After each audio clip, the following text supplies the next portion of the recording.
Here it is early December, and we've talked a lot about deer getting back on that food cover pattern. And a lot of our Moultrie mobiles are set up, going into the rut, and now we're past the peak of the rut and we're thinking that food cover pattern again, but we may need to shift our cameras around. And there's two reasons why. And I want to walk you through the steps of why you may need to adjust your cameras just a little bit to make sure you get a good inventory of the deer in the area. This Moultrie Mobile Edge is a great example of a couple things we're going to talk about. And we've got it set up actually on a little pinch point. And just like we're hunting, trail cameras need to be over pinch points. That way you can get deer within frame of your trail camera as they walk by. There's a nice little fence gap opening right here, and it's facing the northeast corner of this food plot. This is kind of a bottleneck, if you will, where this food plot gets very narrow, and this is overlooking, and we've got a lot of deer activity in this area. So pinch points are key to your trail camera placement, but we can make them a little better understanding deer biology in this time of the year.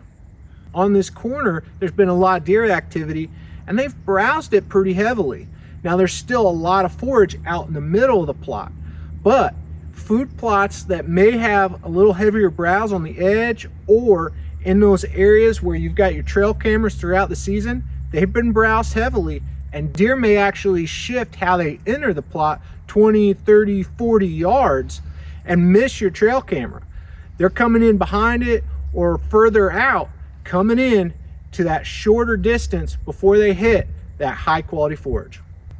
So keep in mind where your browse is in your food plots. You may need to shift your trail camera around the plot a bit because deer are definitely going to the best groceries.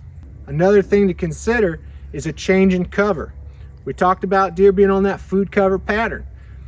If your trail cameras were set up early, mid-October, and you were hunting that early season, you've left your trail cameras out through the rut, well, that cover could have changed.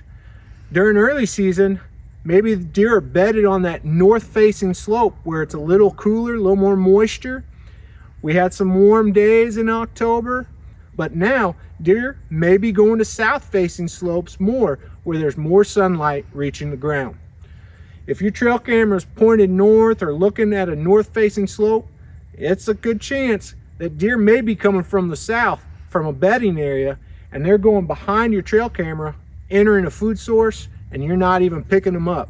So you may need to shift your camera just a little bit, get it back, 10, 15 yards to one side, or overlooking maybe a trail that's coming in from the south. Try to pick up those deer that are slipping by your trail cameras. These small adjustments, maybe moving your trail camera just a few yards or just turning it a little bit, could really help you pick up deer that you may be missing this time of year. Hey, I hope you're able to get outside this week and enjoy creation, but no matter what, slow down, listen to the Creator and the purpose He has for your life. Thanks for watching Growing Deer.